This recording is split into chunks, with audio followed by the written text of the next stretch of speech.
bienvenue dans cette nouvelle vidéo. Et aujourd'hui, on va parler encore une fois de l'autisme. Alors oui, c'est le mois de, comment on dit ça, de la sensibilisation à l'autisme.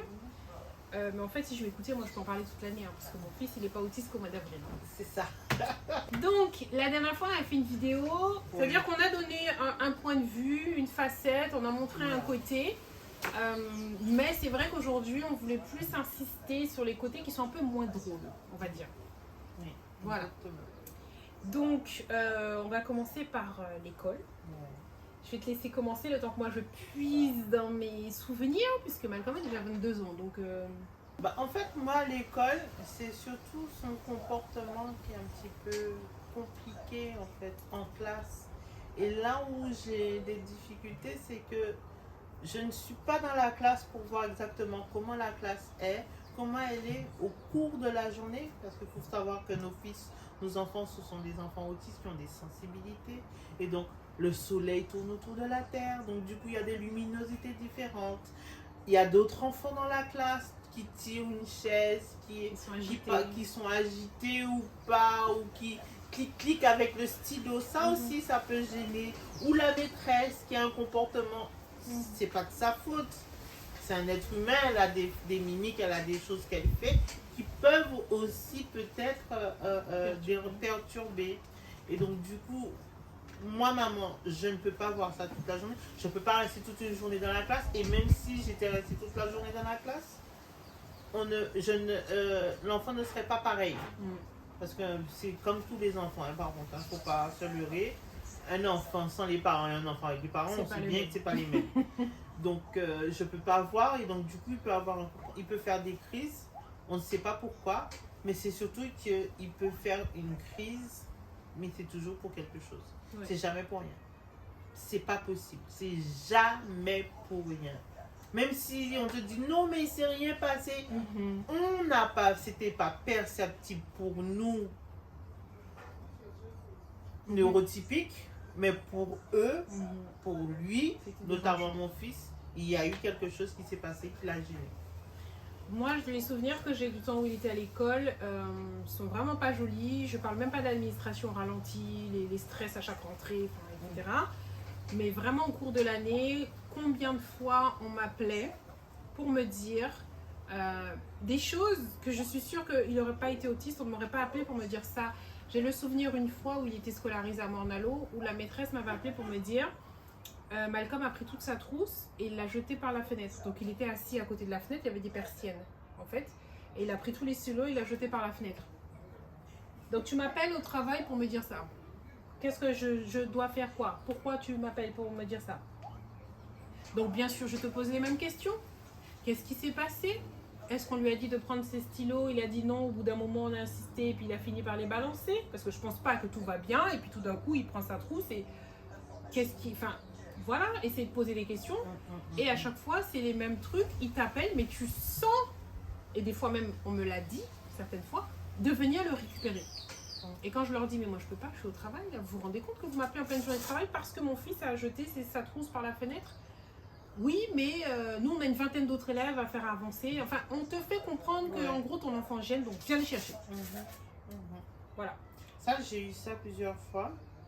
Alors, déjà, mon fils, il sait télécommander certaines choses. Donc, il avait déjà compris que s'il est malade, il a déjà compris que quand il est malade, tout le monde est affolé, on va lui dire de rentrer chez lui. Donc, il s'entraînait à vomir. Et donc, il y a une année, on nous a appelé au moins 3 fois pour venir chercher mon fils parce qu'il a vomi. Et une fois à la maison, il est bien parce qu'il a compris ça. Donc, c'est le nouveau truc. Voilà. Il n'est pas bien dans la classe, on a marre de leur tête. C'est ça. Allez hop, on rentre à la maison. Et la dernière fois, on lui a dit non, mais cette fois-ci, tu as vomi, mais tu vas rester à l'école. Et il n'a plus refait. Mais il n'a plus jamais refait. Ben voilà. Un jour c'était ça, le lendemain c'était il s'est roulé par terre. Quand tu leur dis mais qu'est-ce qui se passe? Oui, on a sonné pour la fin de la récréation, on a dit de revenir, il ne voulait pas revenir, il se roule par terre, il faut venir le chercher. Pardon? Non mais vous rigolez. Et quand tu dis ça au téléphone, enfin moi quand je dis ça au téléphone, t'avais l'impression que pour la directrice que c'est moi qui... Oui. Voilà, mais elle s'occupe pas de son gamin, on vient de lui dire son gamin Et puis, j'aimais bien dire tout de suite le mot crise. Il fait une crise. C'est-à-dire. C'est une crise. De toute façon, Voilà. dès qu'il fait quelque chose, il parle un peu trop fort, il a fait une crise. Voilà. S'il a été un peu trop brusque, il a fait une crise. Et quand tu demandes, c'est-à-dire une crise, expliquez-moi, ben ça a sonné, on lui a dit de rentrer, il ne voulait pas rentrer, et là il se roule par terre. Ok, donc en fait il fait un caprice, vous m'appelez, c'est ça, c'est normal. Et là, en fait, si ça se trouve, c'est la sonnerie de l'école qui devait le déranger peut-être. Ouais. Et du coup, donc moi c'était des trucs comme ça, et ben, j'ai perdu des emplois pour ça. Donc il y en a des fois où on ne me le disait pas clairement que c'était pour ça, mais je le sentais bien. Parce que une fois, deux fois, quand tu dis à ton boss, et moi j'ai pas de remplaçante, j'étais assistante de direction, donc c'est-à-dire que tu es seule. Voilà, c'est toi qui réponds au téléphone, c'est toi qui fais toute la paperasse pour ton boss. Tu n'es pas là, tu le laisses seul. Donc, quand tu lui dis ça une fois, deux fois, trois fois, à un moment il finit par te demander mais qu'est-ce qui se passe exactement avec votre enfant quand tu lui dis. Voilà, au bout d'un moment ça passe pas. Et il y en a un, je me souviens très bien, j'habitais en Martinique, qui lui m'a dit, m'a licencié et il m'a dit clairement que comme ça vous pourrez rester à la maison pour vous occuper de votre fils. Quand il m'a dit ça, mais le gars te dit ça avec un air comme si pour lui c'est une faveur qu'il te fait, tu vois. Mais moi c'était, il m'aurait giflé, ça m'aurait fait le même effet. Donc voilà, soit dit en passant c'est illégal, hein, puisqu'après je suis passée au prud'homme et j'ai gagné. Ben oui, Mais c'est illégal. voilà. Peu importe, normalement les patrons ils sont obligés de te... Il faut le savoir, il y a un article de loi, il faut le chercher. Je ne l'ai pas en tête, mais il faut vraiment chercher un article de loi qui autorise les parents à s'occuper de leurs enfants autistes ou en situation de handicap.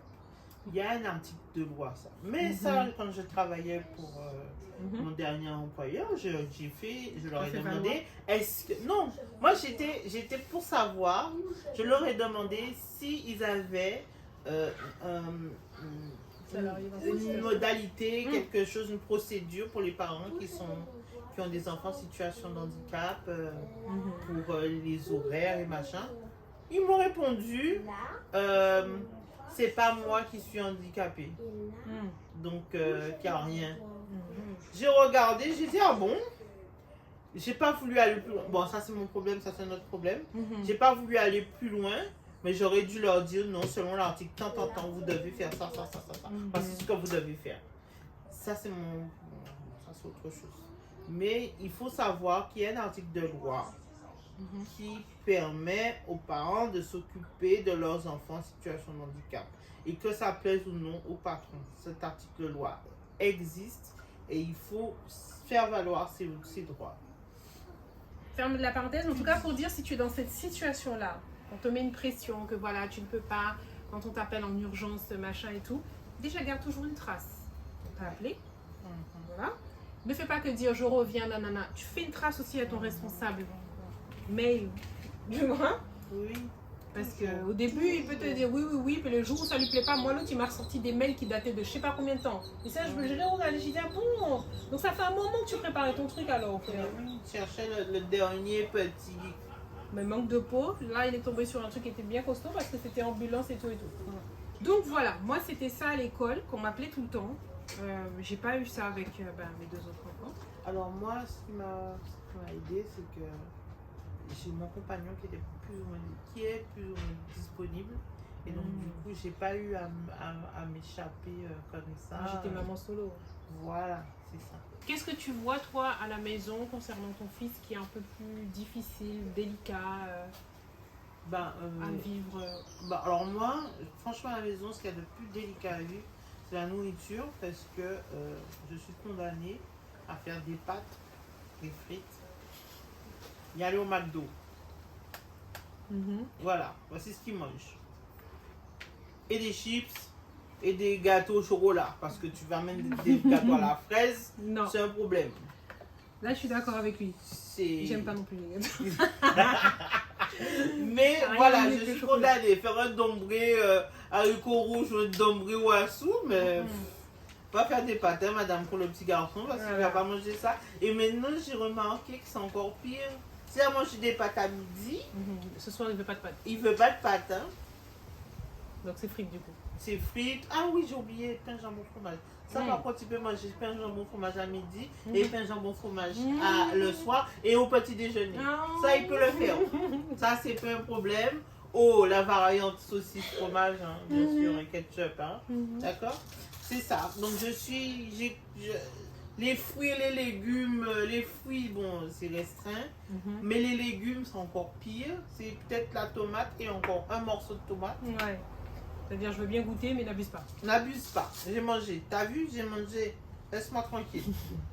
Et donc, alors, moi, concernant l'alimentation, c'est vrai que sur le coup, j'y ai pas pensé là, parce que je disais que ça va, mais en gros, je pense que c'est parce que je me suis habituée. Malcolm ne mange pas, en fait, ce qui est ici. C'est triste à dire, ça me fend le cœur de le dire, mais même les fruits, légumes, tout ça, non. Les fruits, il n'aime pas les mangues, corosol, papaye, tous ces trucs-là. Même coco, il va te boire un peu de l'eau de coco, mais... si tu veux ça, tu veux. Moi, il va te boire, mais ça. Hein. Il va pas le boire. Après, le reste, il en veut pas. Même le non, la machin, il va te prendre un petit peu. Je pense que c'est l'aspect gluant qu'il aime pas parce que tu le vois qu'il tourne ça dans son assiette, qu'il le regarde comme si, mais qu'est-ce que ça y est, ça, tu vois. Souvent, tu le vois jouer dans ça et tu dis, mais qu'est-ce qu'il y a, Malcolm, mais mange. Tu le vois qu'il le tourne dans tous les sens, il va manger un petit peu. Et quand après, tu vas lui demander, est-ce que tu veux encore? Non, c'est bon. Donc, ça veut dire que... T'as de la chance, il tourne. Jonas ne regarde même pas. Non, lui, il va le faire. C'est pareil pour la mangue. Il va manger, tu vois, le quart, tu sais, tu coupes comme ça. Malgré tu lui coupes en carré pour le faire. Parce que si tu fais rien, alors là, c'est encore pire. Mais si tu lui coupes en carré et qu'il voit ça comme ça, alors déjà, il s'extasie parce qu'il dit que c'est joli. Mais il va manger 3-4 carrés, puis après, il n'en veut pas. Aucun fruit d'ici, qui est net, tout bidon. Il n'en veut pas. Lui, il veut des pommes. Son fruit préféré, c'est la poire. Qu'est-ce qu'il aime? Les cerises, mais pas cerises d'ici. Hein. Voilà. Et il y a des fruits qui sont neutres, entre guillemets, c'est-à-dire pastèque, melon, c'est-à-dire qu'il va te prendre une part, mais c'est une fois comme ça. C'est pas, il va pas te dire j'aime pas, mais c'est vraiment genre faire la société. Alors, le melon, il va te donner... ne lui donne pas la moitié d'un melon, parce que moi, je peux te manger la moitié d'un melon. Mais oui. Tu vois, lui, non, tu lui fais une part. Tu sais, comme quand tu es dans un restaurant, tu sais. Il va te manger juste ça, et c'est tout. Il va pas rebisser, et c'est le seul qui va te prendre de la journée. Voilà. Rien d'ici. Pourtant, il n'a pas connu d'autre part. Ah oui, j'ai oublié d'expliquer le pourquoi. Rien d'ici. Igname. Ah oui, ça non, Malcolm ne veut pas ça. Même en gratin. Hein. Mais ni même en frites. Ouais, rien du tout. Tu te rappelles à un moment, il y avait un truc, les frites de patates douces. Oui. Jonas, jamais. Malcolm non plus n'aime pas. Jamais. Moi, des fois, j'essaie de lui dire, t'as vu, ça change, machin. Il te regarde comme si, mais c'est quoi ton truc là? C'est quoi? Quel changement? Ça veut dire quoi le changement? Oh là là, non, Jonas, non. Non, je ne veux pas. Ouais. Je ne veux pas, maman. Et dans les gâteaux, il aime que les gâteaux qui, moi j'appelle ça les gâteaux qui étouffent. C'est-à-dire les 4 quarts, tu sais, les gâteaux fouettés, là, tu sais, là qu'on mangeait avant, leur communion et compagnie. Les gâteaux comme ça, là, que quand tu le manges, que Madeleine, tu vois, et le genre chrétien, on appelle ça, voilà. Les gâteaux qui étouffent, il va te les manger. Tu vas lui faire un petit, je sais pas quoi, tourment d'amour ou machin. Il va te dire qu'il ne veut pas. Jonas, il mange du gâteau au chocolat. Tu peux le faire comme tu veux. Dès que c'est au chocolat, ça peut passer. Ça peut passer. Parce que une fois, j'ai fait des pancakes pour qu'il mange au chocolat. Tout chocolat, il n'a pas mangé. Il ne mange pas de crêpes. Malcolm, il adore les crêpes. Il ne mange pas de crêpes. Jonas ne mange pas de crêpes. Même si tu mets du Nutella, tu vois tartiner de Nutella, il ne veut pas. C'est bizarre. C'est vraiment très bizarre. Gâteau au chocolat, gâteau d'anniversaire, gâteau au chocolat. Il va manger un petit peu dedans et après il va laisser. Il va te dire non, je ne veux pas. Par contre, il va manger des biscuits, des cookies. Il va manger, tu sais, les Oreos, il va manger ça. Il va manger les princes de lus, là, les carrés, là, machin, avec le chocolat dessus. Ou les pépitos, là, il va manger ça. C'est bon. Mais oui, c'est très bon ça. Je n'achète pas beaucoup. Donc, il va manger ça. Et les biscuits secs, il adore les biscuits secs. Les crackers aussi, mais tout ça, c'est des trucs pour moi qui étouffent ça. Mais oui, mais il adore les crackers. Les crackers, tu peux manger ça comme pour toi toute la journée. Et par contre, Malcolm n'est pas trop chaud pour les confitures. C'est-à-dire, quand je prends des confitures, par exemple, tu te rappelles à Noël, j'avais un calendrier d'avant, machin. il te mange vraiment un petit peu. Mais lui, c'est soit du Nutella, ou soit il peut à la rigueur prendre le truc là, caramel beurre salé, mais que dans les crêpes. Ou de la chantilly sur les gaufres. C'est sélectionné. Hein. Ne mets pas la chantilly sur les crêpes. Non, non, ça va sur les gaufres. Et tu vois, lui, si tu lui fais ça, il veut pas, il te regarde. Et tu le mets sur le bon truc, il n'y a pas de problème. Mais confiture, dans aucun de ceux-là. Et nous, on avait toutes sortes de confitures. Oui, c'est vrai. Goyave, machin. On avait aussi les confitures aussi de métropole, entre guillemets, puisque c'était les confitures bonne maman. Tu vas insister une fois, il va le prendre, mais tu sens dans ses yeux qu'il le prend parce que tu insistes. Parce qu'il va prendre juste un. Voilà, il va prendre juste un, après il va te dire qu'il oui, c'est la paix. Voilà. Je vais le prendre, ça va, il me demander. Les confitures goyave. Quand la dernière fois, on avait été à. Comment ça s'appelle, à Petit Bourg, manger des cassaves. Cassaves, ouais, sucré, salé. Comme ne veut pas, hein. Ni sucré ni salé, il te regarde ton truc là. Ah, c'est pas, ça va pas l'air catholique. D'abord, lui dit, est-ce que tu veux goûter? Mais le truc, c'est qu'il tourne ça dans tous les sens. Ça, la Il moitié tombe. Oui, le pourquoi? Parce que c'est. Complètement. Complètement. Je vois très bien le scénario. Ben, voilà. Je vois, c'est un peu comme ça. C'est un peu pareil. Hein. C'est pas. Donc, c'est pour ça que je dis que ça va, mais c'est parce que je suis habituée. Ouais. Mais oui. Donc, voilà. Par contre, les pizzas, ils mangent ça. Ça, ils aiment ça. Tu vois? Pizza fait maison, ils mangent ça, pizza. Mais tu vois, j'ai pris des prospectus. Il y avait pizza là, tu sais, les prospectus. Il m'a dit, maman, ça? Je dis, il n'y a pas de pizza. Et pourtant, il y a le tomate, il y a tout ça dedans. Et quand on te le donne. Je mange bien, avec champignons, sans champignons, comment je dis, Ensuite, en extérieur. Alors, je vais commencer. Moi, ce que je vois en extérieur pour Malcolm, il est beaucoup plus dans sa bulle en extérieur que quand on est dans la maison. Peut-être parce que, bon, il n'est pas chez lui, il se sent moins à l'aise. Je sais pas. En fait, je n'ai pas l'explication. Peut-être aussi il y a plus de bruit, plus de stimuli à l'extérieur et des bruits étrangers, puisque tu es à l'extérieur. Les bruits qui sont à la maison, je pense qu'il les connaît déjà. Le frigidaire, tu vois, les trucs comme ça. Entre guillemets, ça ne le stresse pas.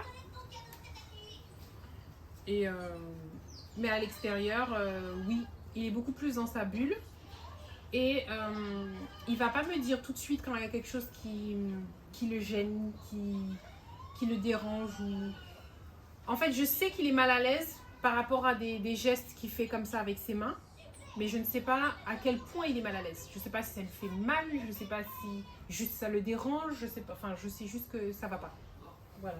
Ben, Jonas, quand on est en magasin, alors quand il était plus petit, il avait tendance à crier. Mais crier, quand il était petit. Il criait, il pleurait des fois, je savais pas pourquoi, ou parce que j'allais dans ce rayon-là, pas dans l'autre, et il ne pouvait jamais s'arrêter. Donc ce que tu fais, ça n'a aucun sens. On est déjà passé là. Voilà. Alors du coup, il criait beaucoup, donc du coup, c'était fatigant. Franchement, entre regarder les gens qui te regardent bizarrement, et toi qui le regardes encore plus bizarrement, pour leur dire quoi, c'est quoi le problème? Sinon, quand il y a un long couloir, il court dedans. Il peut courir dans tout un magasin. Et ça, il a 9 ans, hein, donc ça peut être un peu problématique. Je vais pas souvent parfois avec lui, mais que très rarement. Parce que... Et pourtant, il aime bien, hein, mais je rentre pas dans des restaurants avec lui. Quand on fait tout le centre commercial, il aime parce que ça lui fait voir les magasins. Il aime beaucoup. De la lumière, des trucs. Voilà, il y voit des trucs, il marche. Et puis il aime bien les escalators, donc du coup, ça, il n'y a pas de souci. Mais le supermarché, non. L'hypermarché, non. L'enfant court partout et c'est facile de le perdre. Moi, je panique vite. Non. Je vais rarement. Au pire, j'irai dans un petit supermarché où là, même si je le perds, je sais que je peux le retrouver facilement. Mais voilà. Mais sinon, c'est ce qu'il y a de plus embêtant. Mais il a tendance à rester plus ou moins... Alors, il grandit, donc du coup, il se calme. Donc du coup, c'est de plus en plus facile en fait. Mais il y a des fois où il me rappelle à l'ordre, il me dit, bon voilà, on a fait un magasin. Ouais, c'est bon. 2, là, tu as ça fait un petit peu trop pour moi là. Il faut qu'on rentre. Parce qu'il n'écoute plus, il devient un petit peu plus il n'écoute plus.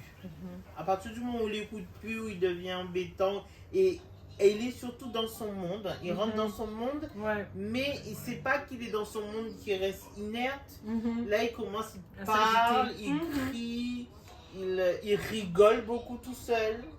Et donc, du coup, là, dès qu'il commence à faire comme ça, c'est que il est dans son monde. Et là, on est en train de saturer là.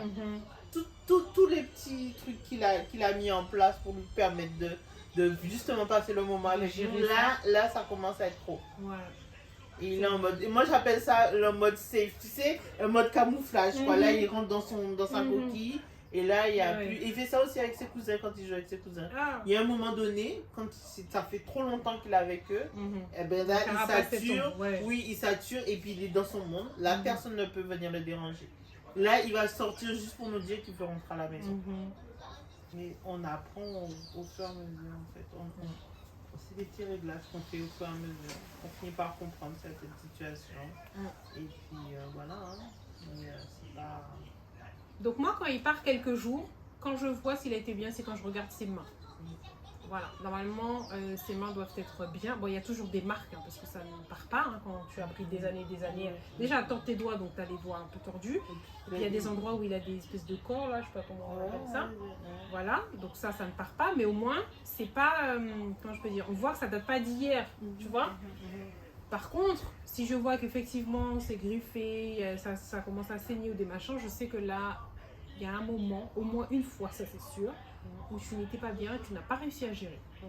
Mais moi, quand il était petit, Malcolm, quand il avait genre 5 ans, il se cognait la tête contre les murs à moi, quand ça n'allait pas. Ah, bon, moi j'avais ça. Hein. Et je me souviens, j'avais vu toute première pédopsychiatre qui m'avait dit quand il fait ça, il ne faut pas le regarder. Parce qu'il fait ça en fait pour vous attirer l'attention. Mais si vous venez, ça va marcher, il va continuer de faire ça tout le temps, il ne faut pas le regarder. Mon cœur s'arrachait quand je l'entendais se cogner la tête contre les murs. Au début, j'ai fait ça pendant quelques jours de ne pas le regarder. Après, j'ai dit, ah, c'est bon. Et puis j'allais, je le prenais, etc. Et bien, c'était bien ça qu'il fallait faire. Essayer de savoir qu'est-ce qui arrive à l'enfant. Je vais... Tu vois, moi, j'essaie de faire. On me donne des conseils, je prends le conseil, mais je suis mon instinct, j'essaie de faire. J'écoute, et c'est ce que je dis à tout le monde. Que tu es un enfant neurotypique ou un enfant autiste ou un enfant quoi que ce soit, écoute ton cœur de maman. Si ton cœur de maman te dit ça, tu ne peux pas l'accepter, tous les spécialistes peuvent te dire ce qu'ils veulent. Ton cœur de maman a parlé, c'est le plus important. Et bien souvent, ton cœur est accordé avec les besoins de ton enfant. Exactement. Donc, c'est le plus important. Écoute ton instinct, ton cœur de maman. Si toi, ton cœur te fait mal, c'est que tu as raison. Et l'enfant, regarde bien, même s'il peut être tous les jours avec sa maman, avec son papa, mais comme tu agis avec ton instinct, donc du coup, ça va dans le sens de l'enfant, et bien quand il a un problème, c'est systématique, maman elle va comprendre ce que j'ai. Même sans parler, elle va comprendre ce que j'ai. Parce que mon fils, il est souvent avec son père. Pourtant, il est souvent avec son père. Hein. Mais s'il a peu importe le truc, c'est toi. C'est moi. Mais le mauvais côté de ça aussi, ça fait que on a peur de les laisser pour quelqu'un d'autre parce qu'on se demande est-ce que la personne va observer comme ça. Parce que déjà lui, maman n'est pas là, donc tu comprends. Donc il va, il va vraiment se lâcher comme n'importe quel enfant. Hein. Ça c'est propre aux enfants. Quand les parents ne sont pas là, ils font des choses qu'ils n'ont jamais l'habitude de faire chez leurs parents. Mais là, je me dis, le moment où il ne sera pas bien ou quoi, est-ce que la personne va voir ce qu'elle a? Moi, j'ai déjà eu des retours où Malcolm est revenu et ses mains étaient en sang et la personne me dit, ça a été, hein, c'était bien. Je regarde les mains de mon fils, mais je lui ai dit en plus, je lui ai dit, mais comment sont ses mains? Ah oui, je voulais te dire, il faut que tu l'emmènes chez le dermato parce que je ne comprends pas comment sont ses mains. Mais je te l'ai déposé, il n'a fait pas ça. Moi, je sais c'est quoi. Et mon fils aussi, il a un quota. Quand tu lui poses des questions, c'est jusqu'à 3 maxi. 3 maxi. Y compris le est-ce que ça va mal comme ça fait déjà une. Déjà, ça rentre dedans. C'est comme le génie.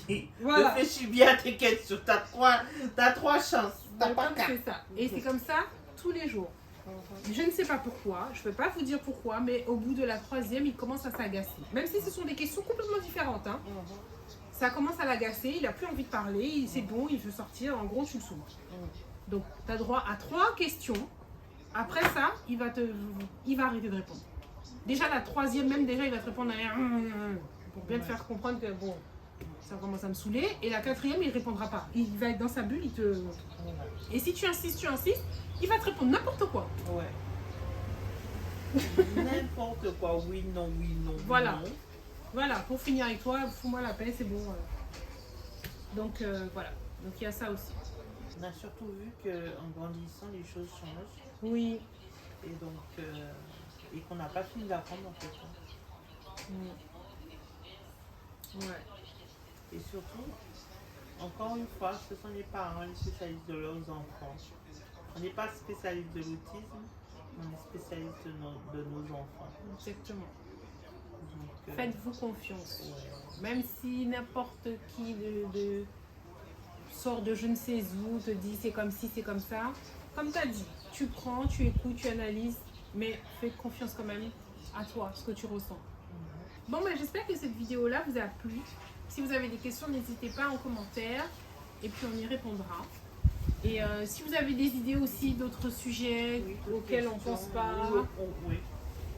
parce que quand on a le nez dedans, on ne fait pas Voilà. attention. Pour nous, on a tout dit, mais On a tout dit, on vit notre vie normale et puis en fait.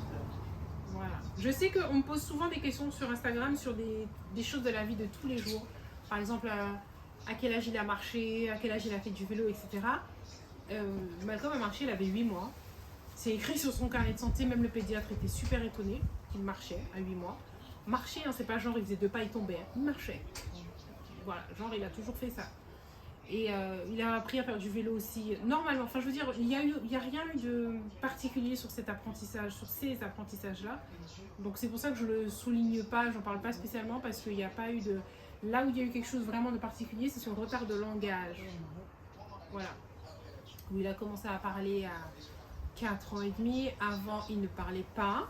Il faisait des bruits ou il criait. Quand il a commencé à se lancer dans la parole, il répétait ce que moi je disais. Par exemple, est-ce que tu veux de l'eau? Il répétait, il veut de l'eau. Ça voulait dire qu'il voulait de l'eau. S'il n'en voulait pas, il ne calculait pas. Je sais, ça peut paraître bizarre, mais c'était comme ça.